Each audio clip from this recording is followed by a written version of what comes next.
Asalamu alaikum guys, it's Safiyyah. Welcome back to my channel, and don't forget to subscribe and join my channel, my family.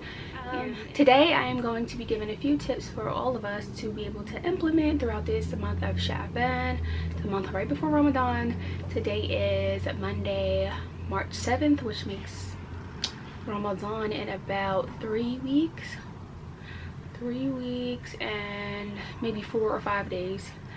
So yeah, that's not that many days away. Ramadan is coming. May Allah allow us to see Ramadan, accept our Ramadan, you know, be able to experience the entire Ramadan and receive its blessings, pray Tarawih, maybe catch Laylatul Qadr, you know, in the last 10 nights. What else can I say? Ameen. And make some dua down below, comment some dua. And it's actually number one, we should all be fasting the Sunnah fast of Monday and Thursday. And also, like, more importantly, we should be fasting, making up our days from last year. Like, I know some people do it right after Eid, you know, during the month of Shawwal, and some people make their fast up in Shawwal, which is very smart of you. And, like, you know, you're more so into your stomach is used to fasting. If you don't like overeat on Eid and like mess your stomach up, but you should still be in a mood to fast. But for all of us who like to wait and delay until winter time, or even just, you know, just so last minute, you're just so busy with life that you are trying to fast the week before Ramadan, you don't want to do that. We have a little over 3 weeks, so inshallah, if you see this video, you should make your days up, or should already be making them up. Next, I would say is we all should be praying. If you're not praying your 5 daily prayers every day, you know, on time, you know, make sure you do them on time. And if you're not even praying all your salat, like, try to, like, you know, try to implement the ones that you're missing. So on Ramadan, you're not missing any salat. You don't want, you know, to miss any salat. And if you're not praying at all, like, please, pretty please, start praying. At least, you know, like 2 a day. And then, you know, by the time Ramadan comes, you can have had, you know, be up to all 5, because there is no fasting without praying. Or if you're not doing everything else and the only thing you're doing is fasting, all you're doing is starving yourself. Like, that's like, you're not even getting Allah's reward if you're just, it's not good to not pray. Like, you know, people, you may still curse, or you may still listen to music and all those type of things that are just simple, that may diminish your fast. But salat, you have to pray. You have to pray a salat. Like, that's what makes you a Muslim, first off, you know. And so yes, please pray. Next, I would say we should start reading Quran. If you're not already reading Quran, read Quran. Even if it's just like the English translation one. I have a English translation one, and I have a Quran with Arabic and the English translation to each word under it. I should have bought it in here, but I forgot. Maybe I'll do that at the end. But yes, read it even if it's in English. And I am actually going to try to read it in English. Take 20 days to read the whole book, which is the Quran, but it's just a translation. So yes, because if I try to read the Arabic, the whole book, I would take about 3 years. I would take a whole year to read that book, because not that book, the Quran, because I read super slow in Arabic. It takes me like 8 minutes to read 1 page, because I'm not used to reading, and I don't practice, to be honest. But we should be practicing. But also read a page or 2 or 3 of the Quran, like the Mus'haf or Arabic, if you can, because, you know, you get 10 hasanat, like alif lam mim, like 10, not a word, 10 hasanat per word, 10 hasanat per letter. So we gotta learn how to read Arabic if you don't, and if you do, we gotta read more.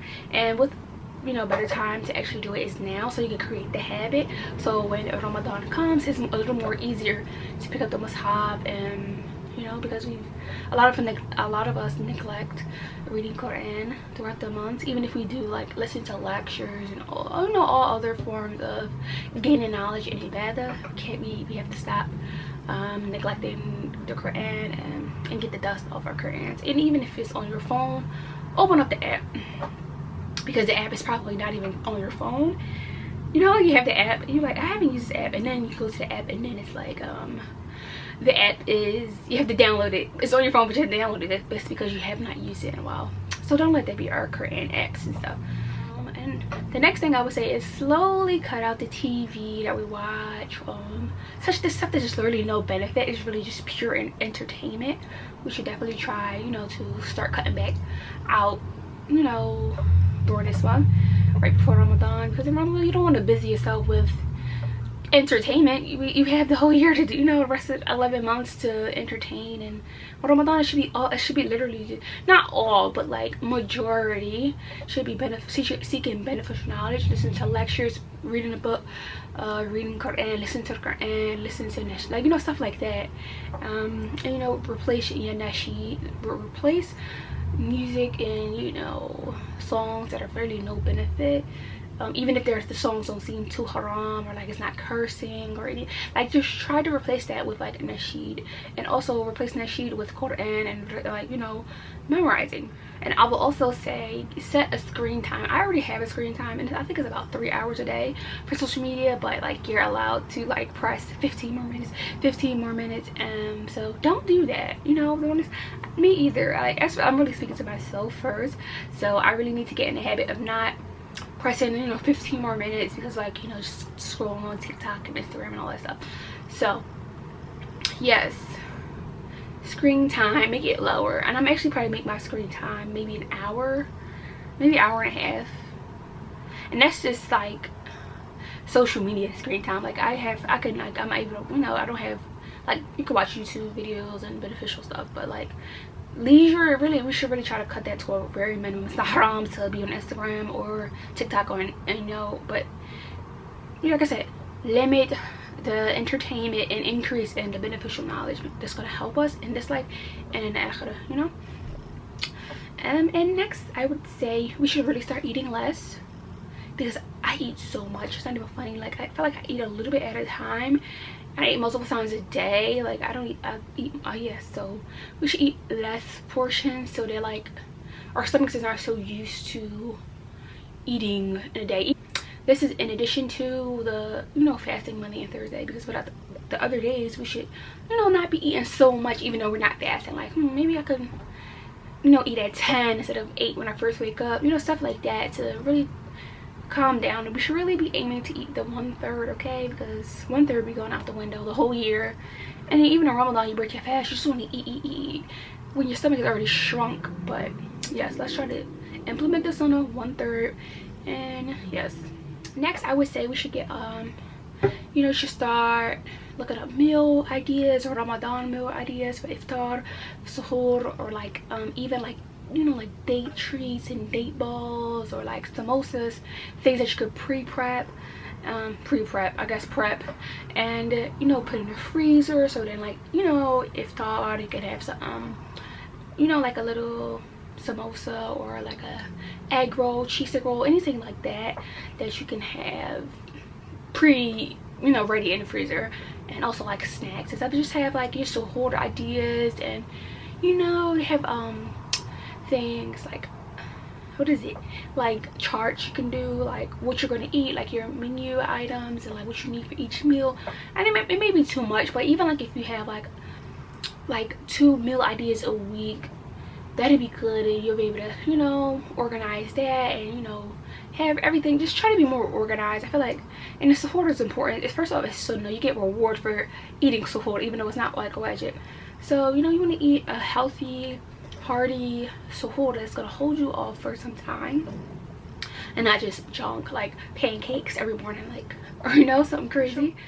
Also, we should be writing like our list of goals. Like, it doesn't have to be an extensive list, but just having a list for what we want to do on this Ramadan, what we want to accomplish, whether it's something small or big. Like, you know, you may want to finish Juz Amma or Juz Tabarak, any juz you want to finish, any surah you want to finish. You know, you maybe want to memorize the Arabic alphabet if you don't know. You want to learn how to start reading Arabic.